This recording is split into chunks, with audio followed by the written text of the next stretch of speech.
notre période, dans sa toute divine puissance, soit encore aujourd'hui glorifié, que nos ancêtres qui se tiennent dans les vibrations d'ascensionnés et éveillés, dans les fréquentations mystico-spirituelles, reçoivent encore aujourd'hui la gratitude d'une engeance et d'une génération qui prend conscience d'elle-même, de ce qu'elle a été, de ce qu'elle doit être. Que un Dieu vous bénisse et vous garde. Nous allons débuter l'enseignement. Et j'aimerais saluer les nouveaux venus, que votre présence soit encore un enrichissement dans cette famille du CCTSRM, le Centre communautaire de transformation spirituelle et de renouvellement mental. Là où nous façonnons les esprits, nous sommes dans l'usine de reprogrammation mystico-mentale.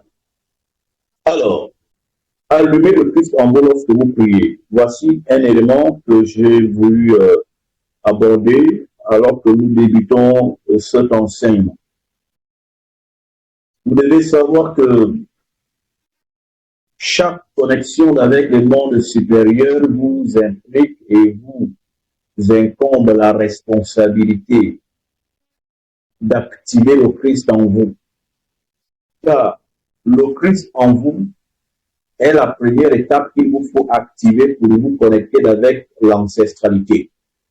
C'est le Christ qui vous connecte avec les ancêtres. Les ancêtres vous connectent avec les entités supérieures. Les entités supérieures vous montent et vous montent et vous remontent jusqu'à la dimension de Tario et de Nario. S'il n'y a pas d'activation christique dans votre être, la connexion avec les ancêtres ne peut être effective ni effectuée.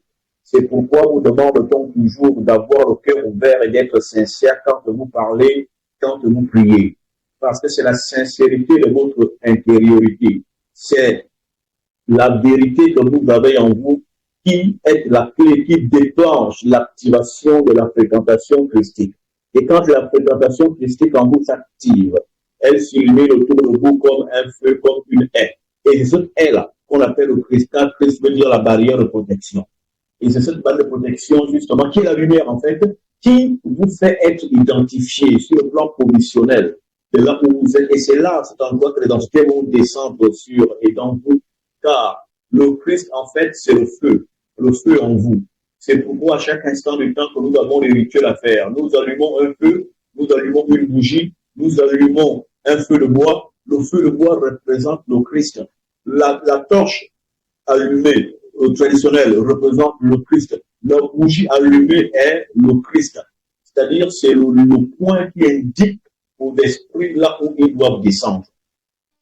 Ne négligez pas que le feu soit petit ou qu'il soit moyen. Ce qu'il faut, c'est qu'il y ait un feu naturel. Et quand le feu naturel est allumé, ce feu naturel est en fait un point de signalisation parce que les esprits qui se manifestent dans la vie d'une personne se manifestent toujours à partir de la dimension christique. Et les esprits qui viennent des mondes supérieurs doivent descendre et atterrir sur le feu. On appelle ça les béquets. Donc là où les esprits tombent du ciel pour la terre à partir du feu. Et ce feu-là est le Christ. Et ce feu-là, c'est d'abord vous-même qui devez l'allumer. Vous l'allumez en vous. C'est pourquoi est-il écrit que la prière fervente du juste est d'une grande efficacité. La prière fervente, c'est quoi? C'est quoi la ferveur? C'est l'émoi, les émotions qui montent. Et quand elles montent, quand vos émotions montent, ça veut dire que vous avez ouvert votre cœur et que vous avez été sincère. J'insiste à vous lire la Bible, c'est-à-dire tout ce que les chrétiens appellent l'Ancien Testament. Ce sont les traditions des nègres. Le Coran, les traditions de nègres. La Torah, les traditions des nègres. Ce sont vos choses qui ont été falsifiées par les races berbères. Je ne vais arrêter de le rappeler jusqu'à ce que tout le monde ait compris. Lorsque je cite la Bible, c'est parce que je suis dans le plein pouvoir de citer les choses qui nous appartiennent ou qui ont été falsifiées. Et le devoir qui est le nôtre est de ramener la véridicité, la vérité, la rectitude, la lumière sur ce qui a été pillé et de non pas laisser le voleur s'enfuir avec ce qu'il a volé et lui faire appartenir ce qui n'est pas déjà lui dans le départ. C'est pourquoi j'insiste à marcher avec la Bible, car c'est la loi, les règles, les coutumes de notre ancestralité. Donc, lorsque Issa Yakongo disait par exemple que quand tu veux prier, il faut que tu entres dans ta chambre et que ton Père, ton Dieu, qui est dans le secret là, t'entendra. Qu'est-ce que ceci voulait dire? Quand on rentre dans sa chambre, ceci veut dire qu'on rentre à l'intérieur de soi-même. Et quand on rentre à l'intérieur de soi-même, ceci veut dire que, en fait, on se barricade, on se fait un mur autour de nous et on reste concentré, on reste au centre de notre être. Et si nous sommes au centre de notre être et que nous nous faisons une barricade autour de nous à partir même de nos propres éléments, que sont notre vibration, alors nous sommes déjà dans le Christ.